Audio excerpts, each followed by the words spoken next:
आज हम हमारे 12वीं की इंग्लिश की किताब की चौथी नज़म फोर्थ पोएम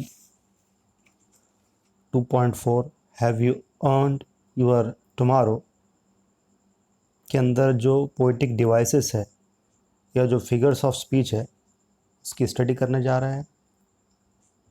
इस पोएम के टाइटल को ही अगर देखें तो इस पोएम के टाइटल के अंदर ही क्या है, कौन से फिगर ऑफ स्पीच का इस्तेमाल किया गया, यहाँ पर मेटाफर का इस्तेमाल किया गया।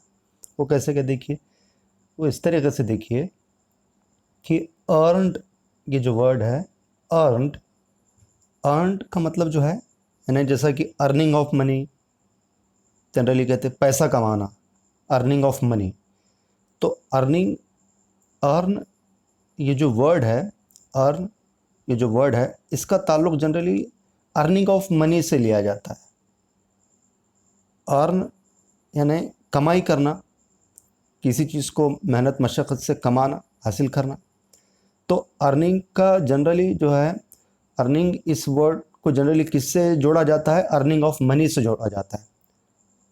अर्निंग या अर्न इस वर्ड को जनरली किससे जोड़ा जाता है, अर्निंग ऑफ मनी से जोड़ा जाता है। लेकिन यहाँ जो अर्निंग है, अर्निंग को जो है इनडायरेक्टली किससे जोड़ा गया है, अर्निंग ऑफ टुमारो से जोड़ा गया है। अर्निंग ऑफ टुमारो मतलब यहाँ क्या कहा गया है कि हमने क्या कमाना चाहिए, हमारे टुमारो को कमाना चाहिए। यानी हमने हमारे मुस्तकबिल को, अच्छे मुस्तकबिल को हासिल करना चाहिए, अच्छे मुस्तकबिल को हासिल करना चाहिए, हमारे फ्यूचर को बेहतर बनाना चाहिए। हम मतलब हमारे काम जो है, हमारे काम और हमारा बिहेवियर इतना अच्छा होना चाहिए, हमारे एक्शंस और हमारा बिहेवियर इतना अच्छा होना चाहिए जिसकी वजह से हमने क्या कमाना चाहिए, क्या अर्न करना चाहिए, एक बेहतर टुमारो, एक बेहतर टुमारो यानी एक बेहतर फ्यूचर कमाना चाहिए। तो देखिए इस जो है नज़म का जो पहला स्टांजा है, तो पहले स्टांजा की पहली line, is anybody happier because you passed his way, question mark. तो यहाँ पर सवाल पूछा जा रहा है कि आप किसी के पास से गुज़रे, तो जिसके पास से आप गुज़रे तो वो शख्स आपसे खुश हुआ क्या, क्वेश्चन पूछा जा रहा है। तो हमें ये याद रखना चाहिए कि इस नज़म के अंदर सबसे ज़्यादा अगर कोई फिगर ऑफ स्पीच का इस्तेमाल किया गया है तो उसका नाम है इंट्रोगेशन। उसका नाम क्या है, इंट्रोगेशन।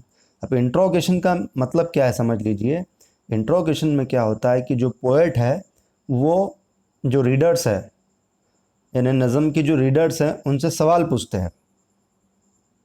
सवाल कौन पूछते हैं, पोएट पूछते हैं। और किससे पूछते हैं, रीडर से पूछते हैं। नज़म की जितने भी रीडर्स हैं उनसे वो सवाल पूछते हैं। उनसे क्या पूछते हैं, वो सवाल पूछते हैं, क्वेश्चन पूछते हैं। तो जब इस किस्म के क्वेश्चंस जब पोएट पूछते हैं पोएम के अंदर, तो वहाँ पर कौन से फिगर ऑफ स्पीच का इस्तेमाल किया जाता है, इंट्रोगेशन का इस्तेमाल किया जाता है। किसका इस्तेमाल किया जाता है, इंट्रोगेशन का। तो इस नज़म के अंदर इंट्रोगेशन का बहुत ज़्यादा इस्तेमाल किया गया है। देखिए, is anybody happier because you passed his way. तो यहाँ पर जो है देखिए क्वेश्चन मार्क है, सवाल पूछा गया है। तो कौन सा पोइटिक डिवाइस है ये जो है ये इंट्रोगेशन है। कौन सा पोइटिक डिवाइस है, ये इंट्रोगेशन है। इसके बाद देखिए, does anyone remember that you spoke to him today. फिर यहाँ क्वेश्चन मार्क है, मतलब कौन सी फिगर ऑफ स्पीच है, ये इंट्रोगेशन है, सवाल पूछा जा रहा है, इंट्रोगेशन है। तीसरी लाइन देखिए, this day is almost over and it's toiling time is through. तो यहाँ पर गौर से देखिए, यहाँ पर जो है टॉयलिंग इस अल्फाज की शुरुआत कॉन्सोनेंट साउंड ट से हो रही है और टाइम इस अल्फाज की शुरुआत कॉन्सोनेंट साउंड ट से हो रही है। इसका मतलब कॉन्सोनेंट साउंड ट दो बार रिपीट हुआ है, कॉन्सोनेंट साउंड ट दो बार रिपीट हुआ है। और हमें ये मालूम है कि जब अगर कॉन्सोनेंट साउंड अगर रिपीट होता है अल्फाजों की शुरुआत में तो उसे कौन सी फिगर ऑफ स्पीच कहते हैं? उसे एलिट्रेशन कहते हैं। उसे क्या कहते हैं? एलिट्रेशन। तो यहाँ पर कौन सी फिगर ऑफ स्पीच है? एलिट्रेशन।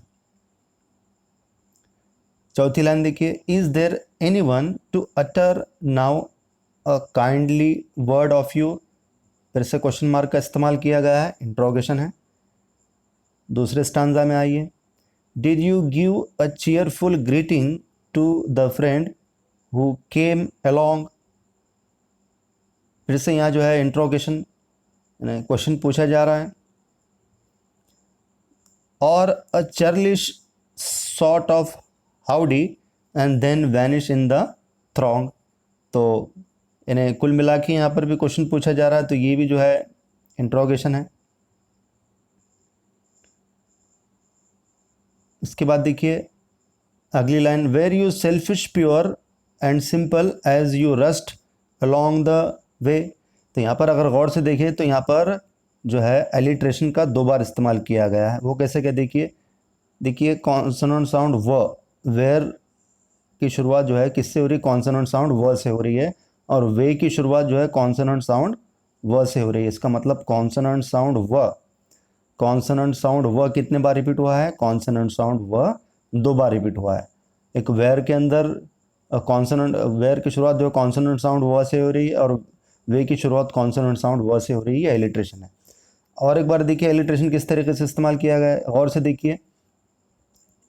सेल्फिश, सेल्फिश इस अल्फाज की शुरुआत कॉन्सोनेंट साउंड स से हो रही है और सिंपल इस अल्फाज की शुरुआत कॉन्सोनेंट साउंड स से हो रही है। इसका मतलब कॉन्सोनेंट साउंड स कितने बार रिपीट हुआ है? कॉन्सोनेंट साउंड स 2 बार रिपीट हुआ है।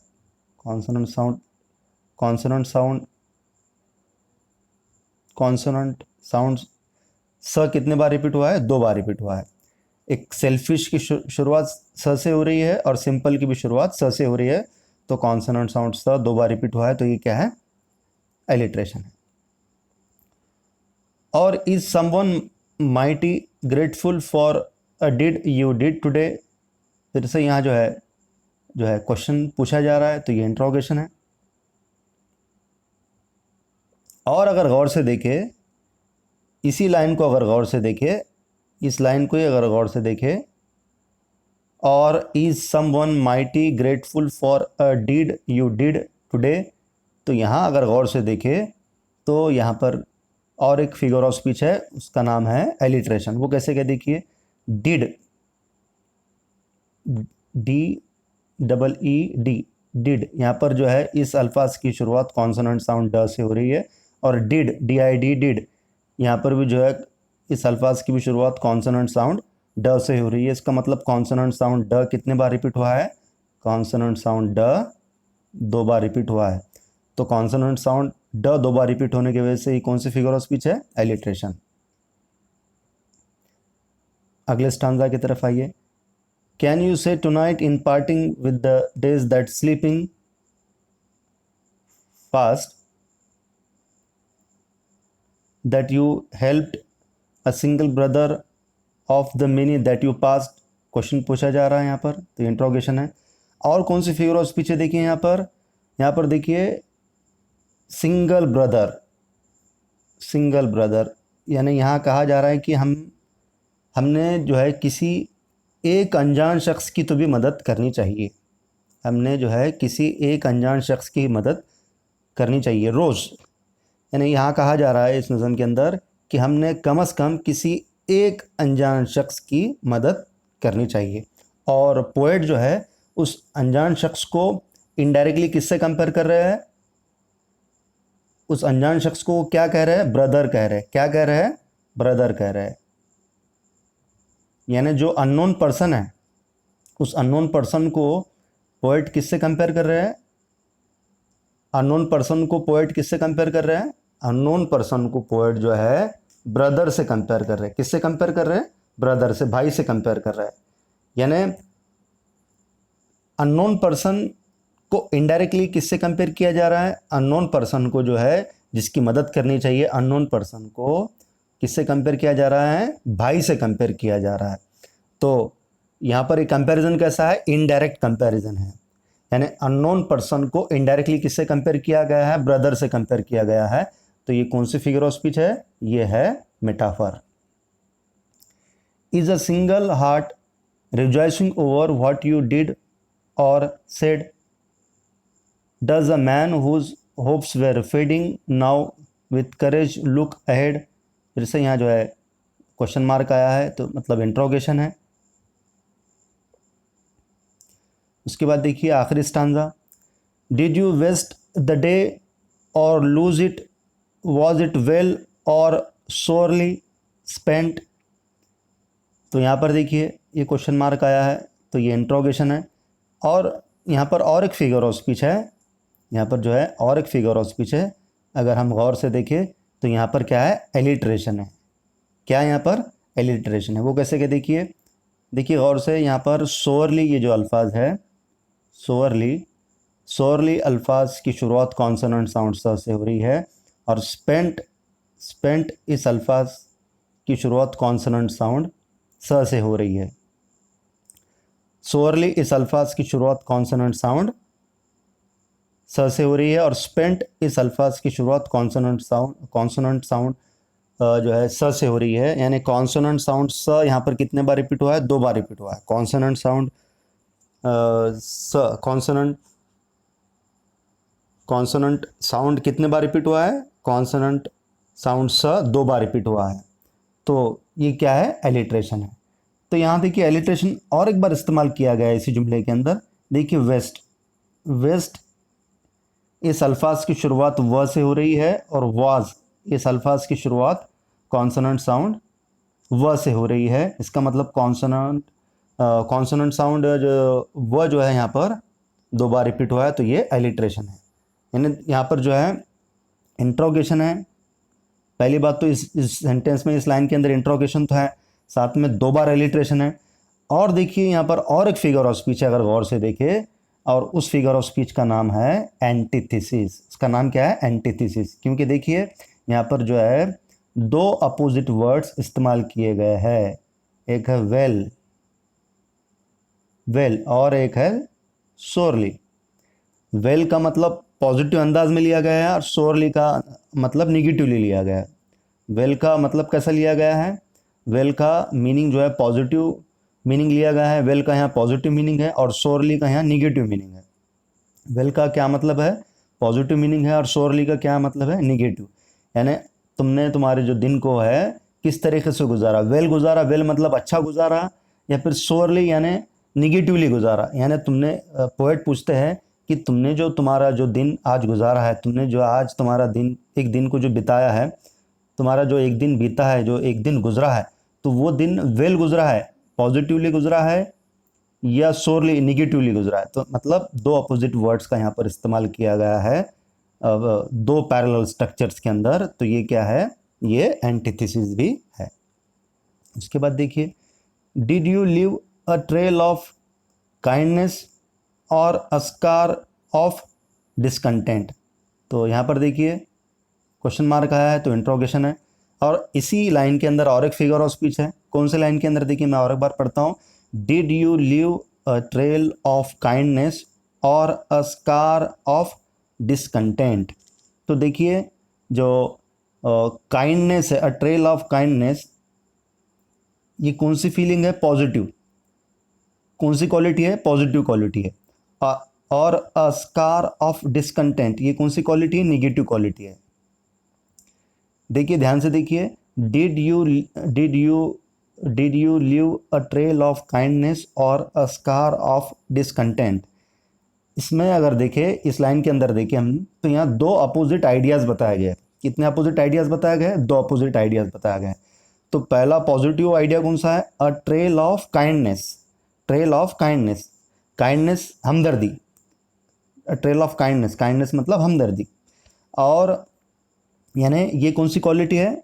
अ ट्रेल ऑफ काइंडनेस ही क्या कौन सी क्वालिटी है? पॉजिटिव क्वालिटी है। और दूसरी कौन सी क्वालिटी बताई गई है? A scar of discontent. Discontent मतलब अनहैप्पीनेस। स्कार का मतलब निशान, धब्बा। स्कार का मतलब क्या है? निशान या धब्बा। तो अ स्कार ऑफ डिसकंटेंट, डिसकंटेंट मतलब अनहैप्पीनेस। तो यहाँ पर जो है ये कौन सी क्वालिटी है? निगेटिव क्वालिटी है। तो यहाँ पर जो है पॉजिटिव क्वालिटी और negative quality, kindness positive quality है, पॉजिटिव आइडिया है, और डिसकंटेंट निगेटिव क्वालिटी है, निगेटिव आइडिया है। तो ये दो जो है अपोजिट आइडियाज़ यहाँ पर बताए गए हैं, दो अपोजिट आइडियाज़ यहाँ पर बताए गए हैं दो पैरेलल स्ट्रक्चर्स में सेंटेंस के। तो ये क्या है, एंटीथेसिस है। उसके बाद देखिए, as you close your eyes in slumber do you think that God would say you have earned one more tomorrow by the work you did today.